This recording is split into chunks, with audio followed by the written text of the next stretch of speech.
अस्सलाम वालेकुम दोस्तों जब हम सर्जरी करने लगते हैं ना तो कुछ पेशेंट ऐसे होते हैं जिनको कार्डिक मसला होता है, यानी कि उनके दिल का प्रॉब्लम होता है और दिल वाले डॉक्टर को चेक करवा रहे होते हैं।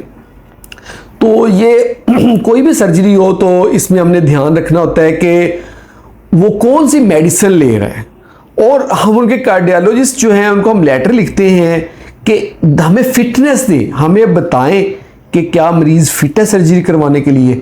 यूजुअली वो इकोकार्डियोग्राफी करवाते हैं, उसमें हमें पता चलता है कि हार्ट का फंक्शन कैसा है। यानी कि एक चीज़ होती है इजेक्शन फ्रैक्शन, EF भी कहते हैं, जब आप पढ़ेंगे इको पे तो EF लिखा होता है।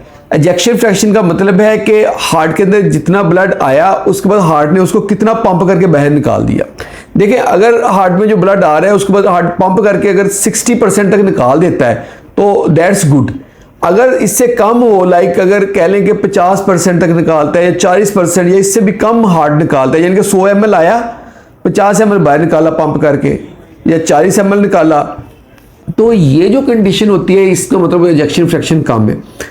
और कार्डियोलॉजिस्ट जो हमारा दिल का डॉक्टर होता है वो हमें फिटनेस का लिख के देता है कि मरीज़ का जो है आप ऑपरेट कर दें या ऑपरेट ना करें, या हाई रिस्क है कि अगर बहुत ज़रूरी है तो मरीज़ के घर वालों को बताएं कि सर्जरी के दौरान मरीज़ के हार्ट का प्रॉब्लम हो सकता है या डेथ के चांसेस हैं।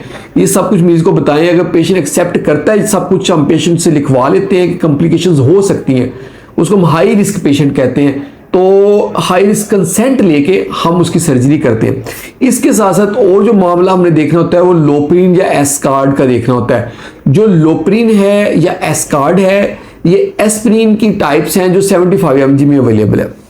अगर पेशेंट ये दवाई ले रहा है तो कुछ रिसर्चेज हैं कि 72 आवर्स तक इसको रोकना होता है, कुछ रिसर्चेज हैं 7 to 10 डेज तक रोकना होता है। तो इसमें अगर तो पेशेंट की सर्जरी डिले की जा सकती है, कोई इमरजेंसी नहीं है, तो कोशिश करेंगे 10 दिन तक इसको रुका रहने दें। 10 दिन इसको छोड़ के फिर जो है ना आप सर्जरी की तरफ जाएं। कुछ रिसर्चेज में 4 दिन भी लिखा हुआ है, 5 दिन भी लिखा है, लेकिन इन दी सेफ साइड अगर कोई पेशेंट दिल की दवाइयाँ ले रहा है तो नो क्लॉट नो प्लेट ये वाली और एस्कार्ड लोप्रिन ये वाली, ये 2 दवाइयाँ हैं, इनको वो छोड़े, इनको छोड़कर और बाकी दवाई जारी रखे। जैसे नाइट्राइट्स हैं उनको वो जारी रखे। इसके साथ जो है ना लिपिड लोअरिंग होती हैं, जो हमारे कोलेस्ट्रॉल को कम करने के लिए, वो भी जारी रखे। अगर उनको कोई ब्लड प्रेशर की दवाई दी वो भी जारी रखे, वो नहीं छोड़नी। तो ये जो चीज़ें हैं दिल वाले मरीजों के लिए होती हैं जिनको दिल का प्रॉब्लम होता है या कार्डियोलॉजिस्ट को चेक करवा रहे हैं, तो उनकी जब हम सर्जरी करने लगते हैं किसी किस्म की भी, तो ये सारे मामला हमने देखने होते हैं जो बहुत ज़रूरी होते हैं।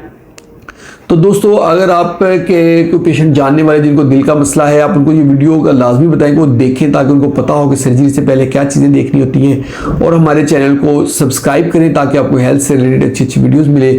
और अगर वीडियो अच्छी लगी तो उसको लाइक ज़रूर करें। बहुत बहुत शुक्रिया।